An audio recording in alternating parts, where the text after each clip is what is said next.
Om Aganati Mirandasya Ganagana Salakaya Chaksurin Meditam Yana Tashmai Sri Gurave Nama Sri Chaitanya Manobhistam Stapitam Yana Bhutare Swayam Rupakaramayam Darati Swaparandikam Vandeham Sri Guru Siyata Parakamanam Sri Gurun Vaishnavam Sa Sri Rupam Sagadatam Sahagana Raganatam Vitam Samsadevam Sadvaitam Savadutam Parijana Saitam Krishna Chaitanya Devam Sri Radha Krishna Padan Sahagana Lalita Shri Vishakan Vitam Cha Narayanam Namaskritam Naram Jeva Narotamam Devam Sarasatim Vyasam Tato Jayodire Nashta Padeshu Bhadveshu Nityam Bhagavate Bhagavati Utama Shuki Bhakti Bhavati Naistiki Nigamal Kalpuru Garitam Param Shuka Makaramita Dravi Samitam Pibata Bhagatam Rashamadaya Mahora Horishikubhavgaham Namo Vishnu Padaya Krishna Pastaya Bhutare Srimati Bhakti Vedanta Swami Tinamani Namaste Sarasati Devi Gauravani Pachani Nirvishesa Sanyavadi Praskata Desatani Sri Krishna Chaitanya Prabhu Nityananda Sri Advaita Gadadhar Srivasadi Gaur Bhakta Vrinda Hare Krishna Krishna Krishna Hare Hare Hare Rama Rama Rama Hare Hare. Welcome all you bright-eyed and bushy-tailed attendees here on Motivational Monday. Already having joined us is Anjali, who says Hare Krishna and Dandavat Pranams. Back to you, Anjali. Jean Eskelson, Hare Krishna to you. Raleigh Waller, Hare Krishna. Don't you guys know how to say anything else? Just kidding. Lakshmi Nashringa, Hare Krishna Prabhu. Chris Castro, Jimmy and Taruni, as well as, that pretty much covers it. This starts a new week, and it leads up to Friday, which will be a new Christian calendar year. Now, maybe I'm going to, please remind me in the comments section to announce this at the end, after a few people, more people have joined us. But every year it's a tradition in the Utah temples to start off the new year by chanting as many names of God as possible. And our aim is to donate at least one chanted name to every resident in the state of Utah, and there are about 3 million. And we usually make that. We usually exceed that, in fact. And what we do is we invite members of our temple to come physically and join us for noon arti, a big meal, and then chant throughout the afternoon. The in-house residents, we chant from Mangalarti on, usually 64 rounds. Some devotees chant as many as 100 rounds. And we usually exceed 3 million names for each and every person in the state of Utah. Now, the reason I mentioned this to you is that there's a little bit of a rivalry between the Spanish Fork Temple and the Salt Lake Temple. It used to be the Spanish Fork Temple would beat Salt Lake hands down, but in recent years the congregation up there has grown, and it's a very difficult. I think last year we beat them by 1 round. It was so close. And the last couple of years prior to that, they beat us. Of course, everybody's the winner. More rounds you get, the better. But, okay, the rule is that anybody who considers themselves affiliated with either the Salt Lake City or the Spanish Fork Temple can chant rounds. If they can't be physically present, it's okay. If they're not in state, it's okay, as long as they're willing to go along with the program. You can email us in the evening by about 6 o'clock Utah time, Mountain Daylight Time, with the number of rounds that you chanted at home, okay? So let's just keep this between ourselves. I'm not going to mention to the Salt Lake City devotees. So you guys, if you like, you can be our secret weapon, okay? Go ahead, whatever rounds you chant at home, send us an email or a text, 801-787-1510, before 6 o'clock Mountain Standard Time, and we'll add your total to the Spanish Fork total. Salt Lake City has a robust congregation, and even though we eked out a 1-round victory last year, it was kind of a fluke. So I'm sure they're quite confident that they'll put down the upstarts, Spanish Fork. So nothing better for your spiritual life, right, than rocking your confidence, forcing us to depend more and more on the lotus feet of Krishna. So we ask you to partner with us next Friday for the Japathon. Chant as many rounds as you normally do, and then some to start off the new year. That will benefit you. That will benefit everybody in the state of Utah, and particularly that will give bragging rights to the Spanish Fork Temple. We can rub it in the faces of the Salt Lake Temple all year long. Okay, so having said that, I'll try and remember to announce that again at the end of our program, and more people have joined us. We did 6 sessions on the previous verse, Idam Bhagavatam Dhamma, or Dhamrashanistata Pungsham Visvaksena Nutpadiya Shama Evaki. No, that wasn't it either. It was Krishna Swadhamapagate, Dharmaganabi Karovna Stadvishama Sho Parona. My Bobby just jumped on. She's also smiling like a Cheshire cat. By the way, she's from Cheshire, actually. At our little plan here to get a little bit of one-upmanship on the Salt Lake City Temple next Friday. And I can see Anjali's into it already. She's saying, ooh, Japathon. This is something that Anjali can really wrap her head, and more specifically, her tongue around. Am I right, Anjali? All right. That'll be next Friday, throughout the daylight, at any time from Mangal Arti till the evening, but we'd like to get your results by 6 p.m. So we're moving on now to the 44th verse in the 3rd chapter, 1st canto of the Srimad Bhagavatam, which is as followed. Tatra kirtayato vipra viparshir buri tejasaham aham chajagamanam tatra nivishtashtad anugrahat soham ya shravayishami yata ditam yata mati. Translation. Good morning, Sanjaya. Good morning, Radhe Sham. Thanks for joining us. My Bobby, as I mentioned. O learned Brahmins, when Sukadeva Goswami recited Bhagavatam there in the presence of Maharaj Parikshit, I heard him with rapt attention. This is Sutta Goswami speaking to the sages at Naimisharanya. And thus, by his mercy, I learned the Bhagavatam from that great and powerful sage. Now I shall try to make you hear the very same thing as I learned it from him, and as I have realized it.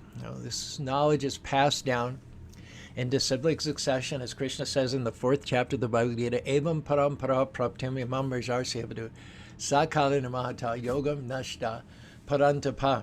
Krishna says, I originally imparted this science of yoga to the sun god Vivaswan back in the very, very beginning of creation. And yoga passed it down to Manu, and Manu passed it down to Ikshvaku, who was the grandfather of Sri Ramachandra. You'll notice that the knowledge was entrusted to the saintly kings, and it was passed down through a chain of kingly succession. Nashta moha parantapa. In due course of time, it was broken. If I tell something extensive to somebody else, and then that second person tells it to a third person, and a third to a fourth, there'll be degradation. The more it's retold and retold, the more the original message will degrade. So after having been imparted by Krishna to the sun god Vivaswan and passed down for tens of thousands of years, eventually it had degraded.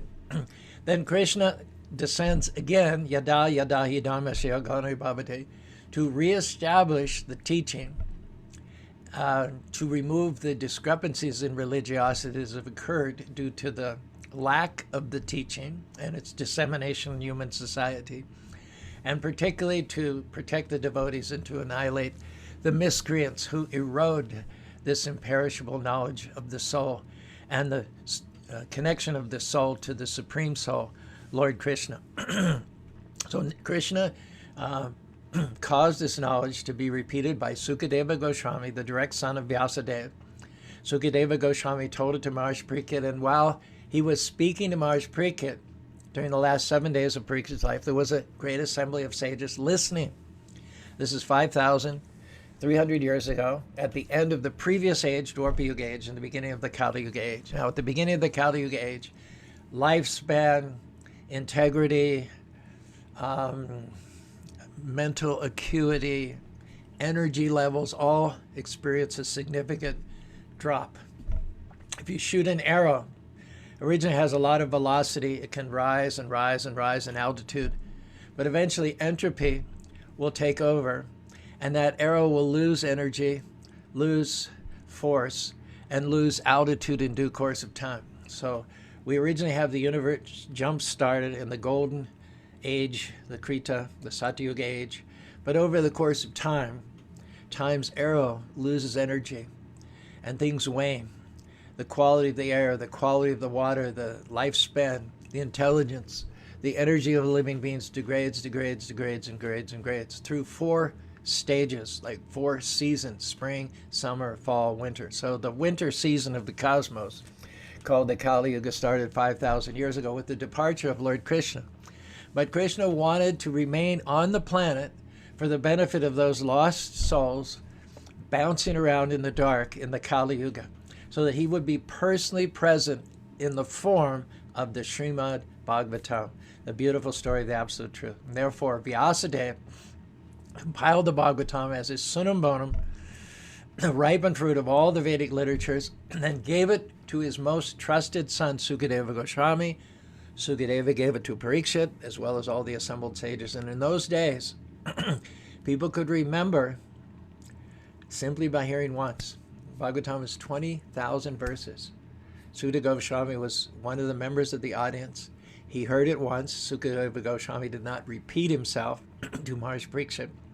And having heard it once, and then Sutta traveled to the sages in Naimishranya headed by Sanaka Rishi, and he began to repeat it. Now this Bhagavatam is Krishna, or the Supreme Personality of Godhead, accompanied by religion, knowledge, integrity, insight, creativity, strength, determination, power, beauty. Everything that goes along in the package of Krishna is contained within the pages of the Srimad Bhagavatam, provided you hear it through the right source. Just like electricity, you get all the power that originates in the powerhouse, or for that matter, originates originally in the sun. But you have to have the right outlet. You have to have the right outlet in which to put your plug. Otherwise, electricity is everywhere, but you cannot take advantage of it. You have to have the right channel. So we access Krishna in this winter season, in this dark age of Kali, when our intellect, our energy levels, our lifespans are considerably reduced. We access Krishna through the Srimad Bhagavatam, but as delivered in the line of disciplic succession from Vyasadeva, Sukadeva Goswami, Sutta Goswami, Sanaka Rishi, Chaitanya Mahaprabhu, Madhvacharya, Ramanujacharya, the 6 Goswamis, Baladeva Vidyabhusan, Vishwanath Chakravarti, and Bhaktisiddhanta Bhaktivinoda Thakur, and His Divine Grace, A.C. Bhaktivedanta Swami Prabhupada. Therefore, Prabhupada, good morning Rupa Manjari, good morning John, good morning Govinda Dev, good morning Stoga Krishna. Thank you all for joining us on this Motivational Monday. Prabhupada writes in his purport, and remember the previous verse asked the question, what are the people in this age of Kali to do for light now that Krishna has left the planet? And the answer is that this Bhagavatam is the light. Prabhupada comments, one can certainly see directly the presence of Lord Sri Krishna in the pages of the Bhagavatam if, this is a very important if, Arjuna received it through the disciplic succession. The very reason it was lost is because it began to be commented upon by unauthorized people, people who did not realize practically the conclusion of the Gita, that Krishna is the Supreme Personality of Godhead, and the message of the Gita is, Manmana bhava madakti mamagi mamagasara. Think of me, become my devotee, worship me, and offer my obeisances to me. Any commentator who does not practice these 4 principles of devotional service is not authorized, doesn't have the potency to continue the knowledge intact, pure, unadulterated. Think of me, become my devotee, worship me, and offer your obeisances to me. So one can certainly see directly the presence of Lord Sri Krishna in the pages of Bhagavatam if one has heard from a self-realized soul like Sukadeva Goswami. One cannot, however, learn Bhagavatam from a bogus, hired reciter whose aim of life is to earn some money out of such recitation and employ the earning in family affairs. And this next sentence is highlighted. No one can learn Srimad Bhagavatam who is associated with persons whose minds are fully absorbed in material accumulation, family affairs, and ultimately, bottom line, sex life. And that is the secret, Prabhupada says, of learning Bhagavatam. Nor can one learn Bhagavatam from one who interprets a text by his mundane scholarship. One has to learn Bhagavatam from the representative Sukadeva Goswami and no one else, if one at all wants to see Lord Krishna in the pages. That is the process, and there is absolutely no alternative to this. We mentioned the verse from the fourth canto of the Bhagavatam in the Daksha chapters. The followers of Daksha, who are all born caste Brahmins, were cursed by the followers of Lord Shiva. Sarva Bhaksha Dujavada Dujavija Deha Bradaha Vita Dehandrya Yachaka Vikarantiyaraha. Just because someone has a Brahmin's thread in the Kali Yuga, which costs 2 cents, or just because someone's born in a Brahmin family, does not mean that they're representatives of Sukadeva Goswami in the line of disciplic succession. And one of the reasons is that the Brahmins in this age of Kali, those who took birth in Brahmin families and who are all puffed up with their heritage and aristocracy and their casteism, they learn mantras, they perform rituals only for the purpose of getting money to promote their family interests and fill their bellies. This is one of the preeminent characteristics of the Kali Yuga Brahmins. Not finding that level of Brahmins in India, Prabhupada traveled to the West and offered the purificatory process, chanting Hare Krishna, Krishna Krishna, Hare Hare, Hare Rama, Rama Rama, Hare Hare, according to a scheduled daily measurement to anybody that would take it, and those who stepped up, even though their backgrounds were not those of Brahmins or high-class practitioners of the Vedic culture, because they were willing to accept the purificatory process of chanting Hare Krishna, taking a vow to eat only consecrated vegetarian food that's offered to Krishna, accepting as their friends amongst their inner circle only those who are serious devotees of the Lord, observing festivals and holy days. Then Prabhupada transformed these low-class Westerners into high-class Brahmins, better than that, Vaishnavas. According to the scriptural authority, Yata Kanchanatam Yati Kamsam Rasha Tata Diksha Vidhanina Dvijat Bam Jayateninam.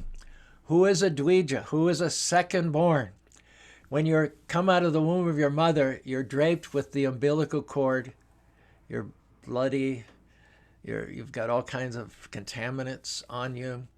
You're washed. You're turned upside down and smacked on the bottom to get some lung into your ears. And when you cry, everybody celebrates. It said that's the only time you cry, when the mother celebrates. Every other time you cry after that, the mother's concerned. The mother's beside herself.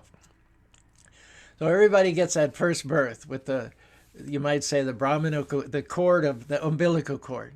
But Dvija, who is qualified as a second born with the Brahmin thread, that is someone who's been duly trained up and initiated by a bona fide spiritual master. The process is so powerful to induct one, or allow oneself to be inducted into the chain of disciplic succession, to be impressed as a servitor, as a soldier, as an emissary, as a representative of the Lord, for one's own benefit and for the purpose of spreading the gospel of Krishna consciousness all over the world so that people may go back home, back to Godhead.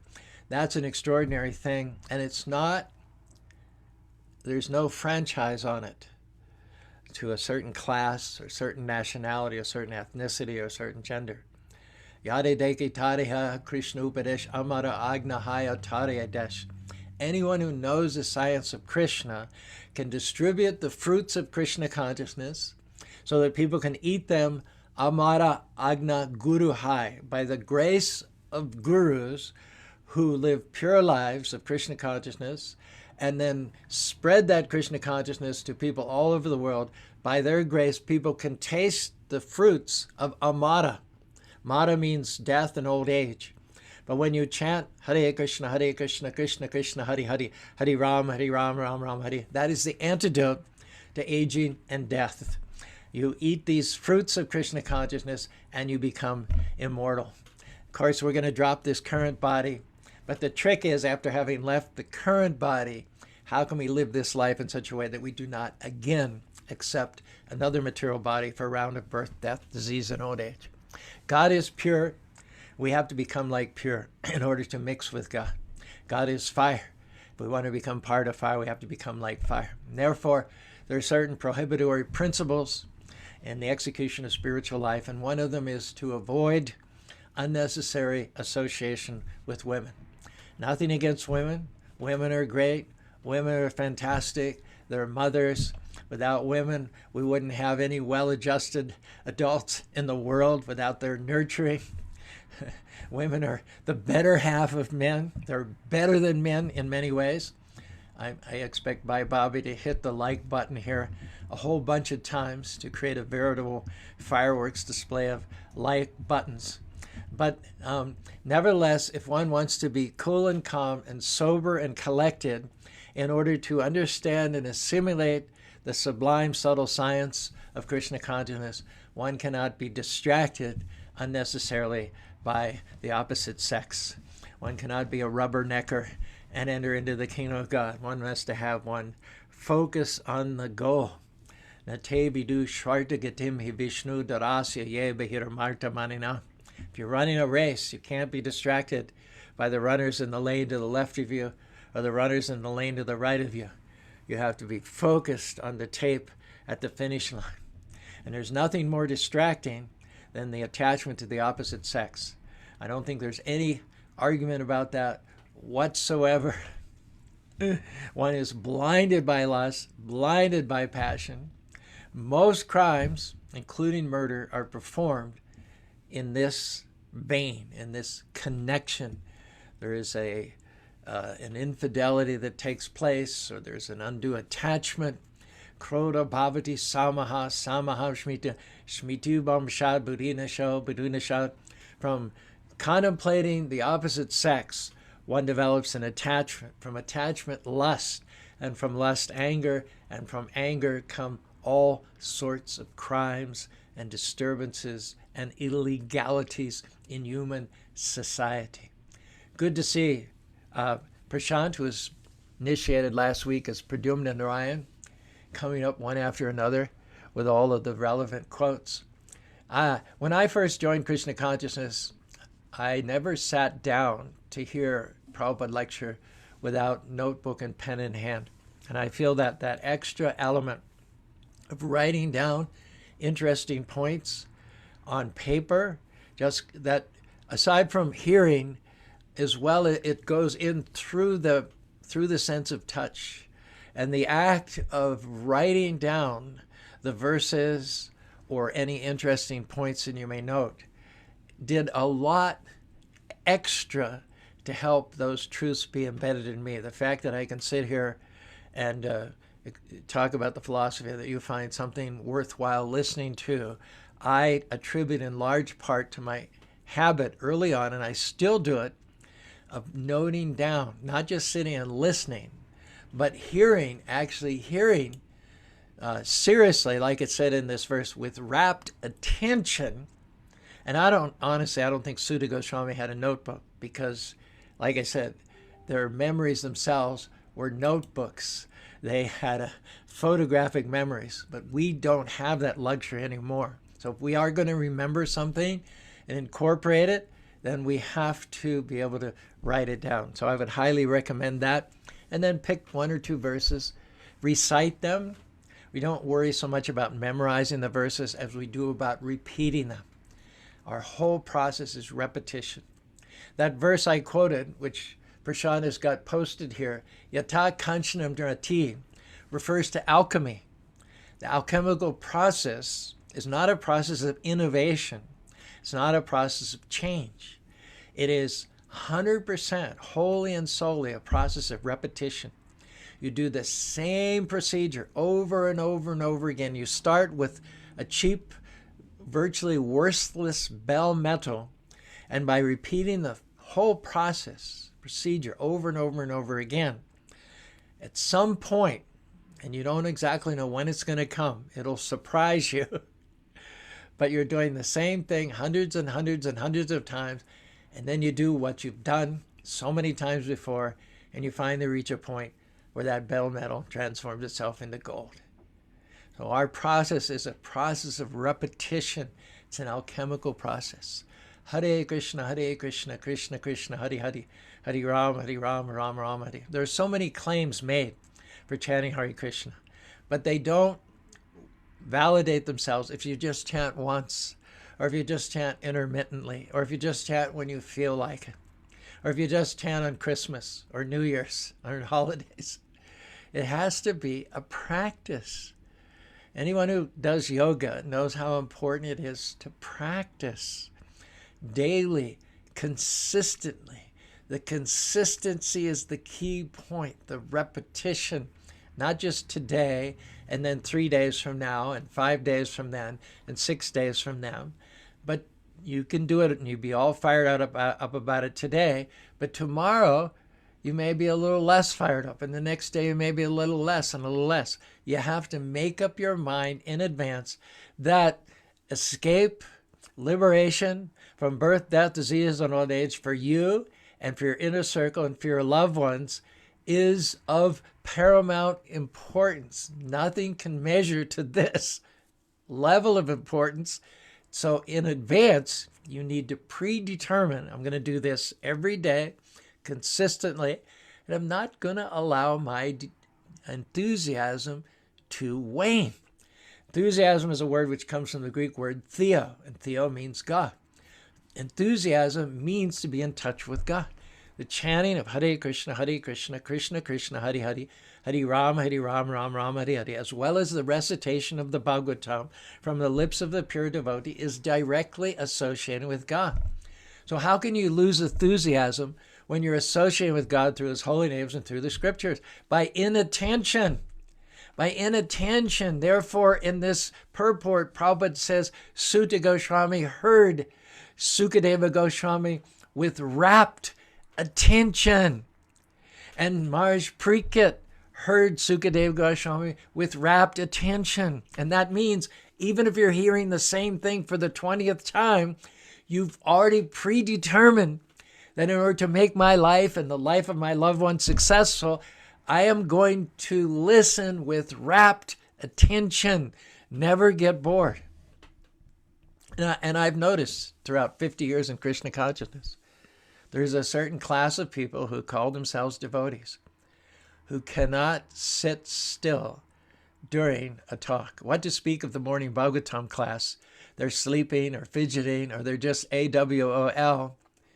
Even the Sunday Feast Lecture, which is a very general, user-friendly talk, which hopefully has great relevance to devotees and people in general as far as measuring their progress as mature spiritual practitioners and as genteel ladies and gentlemen. I've noticed that the devotees who got themselves stuck, who soaked and soured and then got whisked away by all kinds of distractions and detours, are the ones that cannot sit attentively through a simple Sunday feast lecture. They may start out there with their eyes fixed and their ears attuned to the speaker, but pretty soon they start to slide that cell phone out and start taking looks at the cell phone, or maybe they feel like they have to go downstairs and use the restroom, or even take the excuse to bring the speaker a glass of water. Whatever it is, they cannot sit and focus on the subject matter at hand. And that's a big tell. That's a big tell. Inevitably, those who are serious practitioners, those who can every day chant their rounds with enthusiasm, listen to Bhagavatam with enthusiasm, are inevitably those who are making the most steady and marked spiritual advancement. they're becoming more and more, day by day, they're becoming more free of this fascination with meditating on the objects of the senses, free from the consequent attachment that develops, free from the lust naturally, free from the anger. And these are the qualifications Krishna talks throughout the Bhagavad Gita. Devotees are those who are friendly to all living beings. They're those who are constantly attentive. They're detached. They're not limited in their perspective. They don't favor one sectarian point of view or one sectarian group. They are performing welfare work for all living beings, not only human beings, but animals as well. Now we find this verse, which is spoken directly by Lord Chaitanya as given to us through the Chaitanya Chandrodaya Nataka, 8th chapter, 27th verse. Niskinchana sha bhagavad bhajan mukasya param jigamashur bhava shagarasya sandarshanam vishayanam ata yoshanam cha hahanta hanta vishabhaksano piyashara. Hanta, when the ocean of milk was churned by the demigods and the demon, using Meru Mountain as the churning rod and Vasuki as the rope, and Kurma to hold the mountain up, Krishna and Garuda to keep it from tipping over. One of the first things that, just like when you're sick, and then you take a cleansing process, you fast, you lemon juice, pepper, molasses, you cleanse to get rid of a disease. One of the first things that happen is maybe you erupt in a rash, you get some boils. The impurities are the first things to come out. Before you enjoy the benefits of your cleanse, you have to endure the suffering of certain eruptions, certain emissions, and certain toxic secretions from your body. So the first byproduct of churning the ocean of milk was this poison called hanta hanta. It was a deadly poison and threatened to kill everything within the universe. So Krishna asked Lord Shiva to step forward and drink the poison. Lord Shiva drank that poison, thus saving the entire three worlds. So it is said, and that was an extremely toxic poison. So what is compared, as far as spiritual life is concerned, what poison do you most want to avoid? What poison is literally death for your spiritual progress? And that is ata yoshitam, attachment to women or attachment to men who are themselves attached to women. This is the poison drinking which nobody can make any progress in spiritual life. Bhava Shagarasha, if you at all aspire to cross over this ocean of birth, death, disease, and old age, then you must avoid at all costs undue, excessive, unnatural focus and distraction and attachment and lust for the opposite sex. This must be cast off. For a person seriously desiring to cross the material ocean, engage in the transcendental service of the Lord without material motives. There are devotees and there are devotees. So we'd like you to be a devotee, if you catch my meaning there. Okay? Engage in the service of the Lord without material motives. Seeing a materialist engage in sense gratification and seeing a woman who is similarly interested is more abominable than drinking poison willingly. So notice the wording here is not, there's nothing wrong with women. But seeing women engaged in sense gratification causes unwanted thoughts and desires to arise to the surface. We know from the story of Ajamil, he was brought up as a nice Brahmin boy in a wonderful family of devotees. He engaged in his pre-teen years. One word I like is prepubescent. In his prepubescent years, he engaged in the worship of the Lord, learned the mantras, gathered flowers, performed the artis, did the kirtans. He had the potential to be a wonderful, transcendental, luminous devotee of the Lord who could then inspire countless other people to practice devotional service to the Lord. But his downfall was one day he was out looking for wood or flowers, and alongside of the public highway, he saw a prostitute who was drunk, and she was engaged in a hot, people say, oh, she's hot, he's hot. Well, that's probably not the kind of person that you want to allow into your inner circle. People that use those kinds of terms. So anyway, there was a prostitute. She was drunk. The man was drunk. And they were in a lascivious, another good word for you today, embrace. And not even in a private place. They had no shame. They were just right out in the public. Like, who does that? Who engages in sex life in the public? It's animals, isn't it? A dog and a cat, they could have sex life in a very public way with all kinds of guttural sounds and expressions, and they feel no shame. But to do that as a human being, not only is it disgusting and shameless, but it also causes to erupt in passersby and otherwise innocent people unwanted, powerful, lusty thoughts, which torpedo, sabotage one's spiritual aspirations. And it was fatal for Ajamil. For 50 years, he got distracted. He actually married that prostitute, performed all sorts of crimes for her. And it was not until the very end of his life that, due to the mercy of the Lord, he was able to get back on track by chanting Hare Krishna, Krishna Krishna, Hare Hare, Hare Rama, Rama Rama, Hare Hare. So don't mistake us that we're anti-women. We're not against raising a family. Krishna says, Kamoshmin Bharatar Shabha. I am that sex life which is not contrary to religious principles. There's a place for children. There's a place for associated with women. There's a place for family life. Most people, 99.9%, will get married. They will raise children. And there's a way to do it in Krishna consciousness in such a way as to keep the contaminants out, to keep the impurities out, and you and your loved ones march progressively forward, back to home, back to Godhead.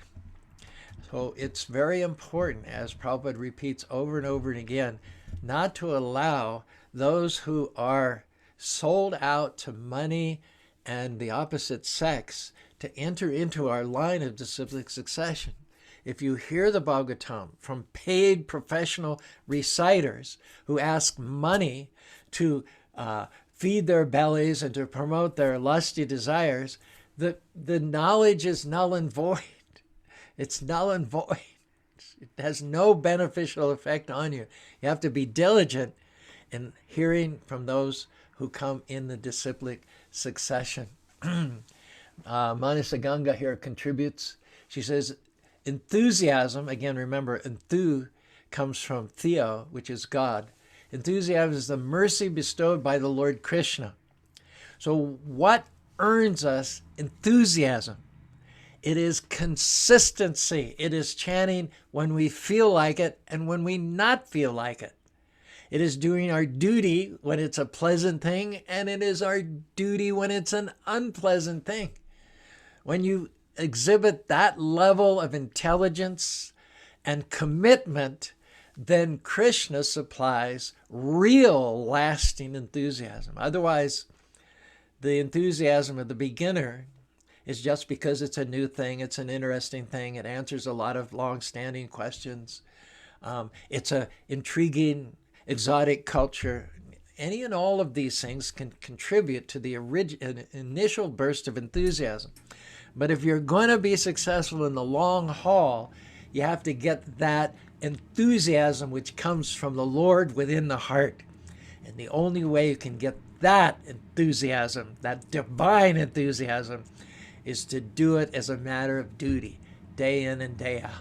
Hare Krishna, Krishna Krishna, Hare Hare, Hare Rama, Rama Rama, Hare Hare. And the best way to ensure that that enthusiasm is long-lasting and will carry you through the tape at the end of the race is to associate with and hear from those who are not mercenaries, not professionals, not paid reciters, but those who are like Sukadeva Goswami, like Sukta Goswami, like Sanaka Goswami. They are simply pursuers of the absolute truth, that the absolute truth in and of itself is more than a sufficient remuneration.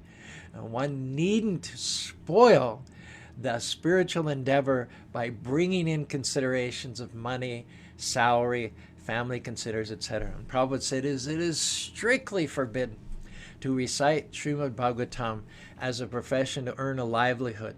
It says only one who is completely surrendered, a realized devotee, an experienced devotee at the lotus feet of the Lord, depending fully upon him for Krishna maintenance. Tad vigaraja saguru me bibi gachet samit panis srocham brahmanishtam. Who should I take? From whom should I drink the nectar of the Bhagavatam? That person who has heard from his or her spiritual master, who has become thoroughly experienced in the practices of serving the Lord, and who can explain that to an audience. It is said that when a realized devotee speaks to an audience, there's an unseen, intangible, immeasurable, mystical effect on the audience. His level of realization, his depth of devotion, his commitment infects the audience from his mouth, through their ears, into their hearts. It is a mystical effect. Otherwise, someone may say the same words, but if they're not purely motivated, if they're materially motivated, there's no transcendental effect on the audience. Otherwise, Prabhupada said, I'm an old man, 70 plus years, come to America, no friends, no backing, no institution backs me, no financing. Came into the counterculture of the 1960s, where the watchword of the day for the young people was don't trust anyone over 30. Prabhupada was 40 years over 30. Question authority. Prabhupada was authoritarian. He was loving. He was kind. He was compassionate. He had the key to the kingdom. But he made no bones about it hinging upon our accepting benign, transcendental authority. So in all the good senses of the word, he was authoritarian. He did present an authoritarian body of knowledge, because after all, if it doesn't come from authorities, what good is it? Are you going to take your knowledge from some guy who's ranting and raving on some street corner? Everything we have, we get it from authority. When you go to school, your teachers are authorities. They're quoting the authorities that went before them. So you can't get anywhere, you can't get anything of value without going through authority. So it's not necessarily a bad thing to be in an authoritarian culture, as long as the authorities are illuminated by transcendental knowledge. You don't want to be in an authoritarian culture where the leader is just a big hog, a dog, a camel, or an ass. But to get the right authority, the authoritative information from the authoritative sources who are omniscient and all loving, all compassionate, that is something that's wanted. Prabhupada was authoritarian. He was aged. He came into the teeth of the counterculture. The members of the counterculture were addicted to drugs, illicit sex, meat eating, all bad things. And he said, why are they mad after me? Because there was a magical effect that the words coming from the mouth of a realized devotee affected in the hearts of their audience. Now, the audience members had to have some measure of seriousness. They had to listen with some attentiveness. And I noticed people had their own agenda, who thought they had it all together, who thought they knew everything that they needed to know. They would sit, somewhere that they'd find themselves in the audience, but they wouldn't listen to what Prabhupada says. All the time, they're rebelling against, they're pushing against what Prabhupada said because of their predisposition. And that's why the 5,000 young people eventually took initiation from Prabhupada really were eligible enough to admit that they didn't do anything. They didn't bring anything to the table. They admitted that they were lost, they were confused, they didn't know anything. I'm open, right? I'm bankrupt, so I'm ready to accept the authoritative knowledge from the authoritative source. Prabhupada told the story that Vienna is a great center for teaching musical instruments, especially the piano. If someone applies to learn piano from a teacher, the first question teacher asks is, have you studied piano before? If the answer is yes, you'd think that the fees would be lower. You'd think that there'd be less the teacher has to go over, that they could start from some point more further advanced. But that's not the case. If the student indicates that they've had piano lessons before, the teacher doubles the price. Why would that be? Because the teacher has to unlearn the student from all the so-called things they've learned before they can start from scratch. If, on the other hand, you tell the teacher you've never learned anything about the piano before, you have no preconceptions, you don't think you know anything, the fees are half as much. So I found that those who were able to listen to Prabhupada with rapt attention and absorb the mystical, magical effects of his word and allow them to bring about a transformation of the heart from bell metal to gold were those who didn't know anything about spiritual life or weren't pretenders. They were willing to start from scratch. Avaishnava magod gadam putam hari katamritam shravanamaya vakartavyam sarpochistam yata param. One should not hear anything about Krishna from a non-Vaishnava. Why? Because milk is good, but when milk is touched by the lips of a serpent, it has poisonous effect. Similarly, talks about Krishna given by non-Vaishnavas are poisonous. One must hear from a bona fide devotee. And if you have quasi-knowledge, if you have pseudo-knowledge, if you have half-baked knowledge, then of course you're going to be canvassing for disciples. But if you're a sincere truth seeker, you will not be duped. You will not attach yourself to someone who's going to misdirect you. If you want the real thing, the bona fide thing, then you will be careful and scrupulous. If not careful, if not pre-informed, if not scrupulous enough, lucky enough, fortunate enough to find as your teacher, as your mentor, someone who comes in the line of disciplic succession, someone who is heir to the knowledge which is spoken by Krishna and faithfully passed down from spiritual master to disciple, repeated as it was heard, transmitted intact. Prabhupada said, I'm like the postman. When the postman gets a letter, he doesn't open it up and add and subtract. He doesn't add anything. He doesn't subtract. He doesn't edit the letter. He just delivers it intact. Prabhupada said, I am like the postman. I haven't added anything. I haven't subtracted anything. I have taken the fruit, as it were, from the climbers higher up on the tree, and I'm passing it down unbruised, undamaged, intact to the climbers lower on the tree. And that way, the pure spiritual knowledge passes itself down from spiritual master to disciple throughout thousands and thousands of years, and each time it drops to a lower level, it remains intact and undamaged because of the climbers stationed, scaled up and down the tree. So if you're diligent enough, if you're informed enough, or if you're just darn lucky enough, you will hear with rapt attention from a bona fide representative of the Lord coming in the line of disciplic succession, and you'll make your life successful. Hare Krishna, Krishna Krishna, Hare Hare, Hare Rama, Rama Rama, Hare Hare. Thank you. I'm seeing comments, quotes from Narayana, Pradyumna Narayana, Avaishnavam Bhogadam. He's also got Balam Balavatam Chkaham up there. Dharma Vyuddha Kamushmin, Bharatarshaba. Rupa Manjari says, thank you for infecting us. If I have any ability to infect you, it's because I've been infected by my spiritual master. Stoga Krishna, I'm glad you got the calendar that we sent you out, the 2021 BBT calendar. Thank you so much.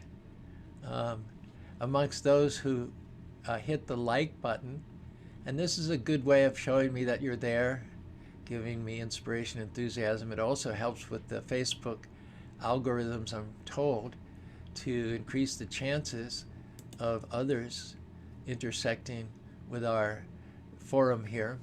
Manasaganga, of course, Ramananda Roy, thank you. Jimmy and Taruni, Sanjay Sharma, Joyce, all the way from England. I hope Len is well on his way to recovery. Len had a stroke, and both Joyce and Len had a little bout with COVID, but from what I hear, they've got through that, and they're out on the other side. All the best to my wife's sister and brother-in-law over there in UK. Raquel Castro, oh, Chris's mom. Thanks, Raquel and Sean from Stockton, California. Thanks. John Malik, who teaches all of our up-and-coming generation harmonium and madanga, so we always have good kirtans from the younger generations. Bye, Bobby. My better half for the last almost 50 years. In 2021 May will be our 50th anniversary. Stoga Krishna. Nivi Matsyaraj, first time, I think. Thank you for joining us, Nivi. If you have any comments, please go ahead and put them in the section. Sundari Priya, Anjali, thank you. Radhe Sham and Pavana, Chaitanya Mangala, thanks. I noticed some of you share these talks in various groups and various forums and with your friends. Couldn't be happier about that. Chris, thank you. Lakshmi Nashringa, my god brother from way, way back. Haribol, Raleigh, and then it just says 5 more, so I don't know who those 5 are. So I announced this in the beginning, and when you weren't all present, so I made a note to announce this again at the end. And Sundari Priya is not going to like this. Sundari Priya from the Salt Lake City Temple is not going to like this, but we have a plan to beat Salt Lake City this Friday with the New Year's Japathon. Of course, the more rounds are chanted, the more everyone benefits. So the competition is purely transcendental. There's no envy involved whatsoever. But on New Year's Day, the Utah temples, for many years now, more than 10 years, we've tried to chant as many names of God as possible to start off the year on the right foot, to get the favors of the Lord for 2021, as well as to donate at least one name to every one of the 3 million residents in the state of Utah. And for the last 5 or 6 years, we've exceeded our goal, our quote of 3 million names of God. And then as kind of a subtext, we see who can chant more names of God, Salt Lake City Temple or Spanish Fork Temple. Now, Spanish Fork Temple is the older temple, but we're in an area that's 90% Mormon. So we don't have as many members as they have up in Salt Lake City. Salt Lake City is more heterogeneous, with only about 40% of the Mormon population. So Salt Lake City has the advantage. Salt Lake City are the favorites. They're the ones who are expected to win every year.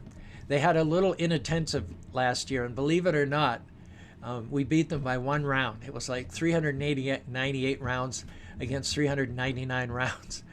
But that was kind of, we kind of snuck up on them, and they let their guard down. I think they had a guest speaker, and a lot of people spent a couple hours in the afternoon having a home program, something like that. I forget the details. But anyway, every year we're trying to scheme about how one temple can, in a spirit of transcendental competition, with the aim of pleasing the Lord and benefiting as many people as possible, try and figure out how we can outdo the others. So my brilliant idea this morning was that you all who come on this forum regularly are invited to chant on Friday throughout the day and give us your totals. Spanish Fork, okay?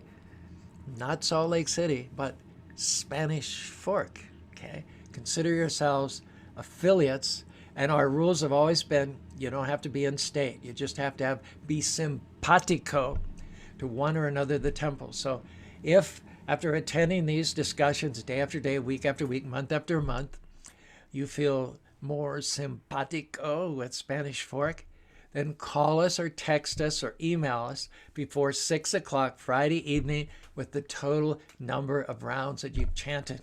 Okay? Some of us chant 64 rounds. Sundari Priya is like a superstar. I don't know how she does it. She greets visitors. She passes out japa beads. Every visitor to either one of the temples must chant at least one round on that day, and we loan them beads to do so.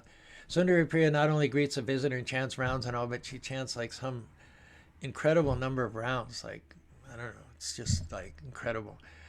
So she's our biggest. Anyway, I don't know if Sundari Priya is going to enter into the fray or make a comment here, but anyway, and I may remind you again tomorrow and Wednesday, if you feel that you would like to weigh in, join us in our annual New Year's Day Japathon and donate the number of rounds that you've chanted to the Spanish Fork team, then you're certainly encouraged to do so. That's coming up Friday. So Sundari Priya's fairly okay with all this. She just made a comment, all glories to Srila Prabhupada. And that, so George Govinda says, Govinda, he's also a member of the Salt Lake congregation. So his comment is, just like the election, it will be rigged in advance. Yes. Yes, we'll try and rig it to further glorify the Lord and to increase the number of names that we can donate to the members of the Utah. How to report them? You can text me, email Utah. Let's see, utahkrishnas@gmail.com. You can text Utah Krishna. Should I put it? I'll put it in the comment. Okay, I'll put my email address in the comment section here at gmail.com. Okay, utahkrishnas@gmail.com, or you can text them. Yes. All right. So this is not going to unfairly favor the Spanish Fork Temple. What it's going to do is prod the Salt Lake City Temple not to let down their guard and to be very serious and conscientious about not being distracted on that day, because they do have the more people. They are favored. And if they don't lose focus, they will clearly win in spite of your contribution. But we don't want to make it easy on them. Okay? So give me a fist bump. All right. Thanks so much. We'll be back tomorrow with more from this wonderful nectarine verse. In the meantime, don't forget to chant Hare Krishna, Krishna Krishna, Hare Hare, Hare Rama, Rama Rama, Hare Hare. Hare Krishna, Krishna Krishna, Hare Hare, Hare Rama, Rama Rama, Hare Hare.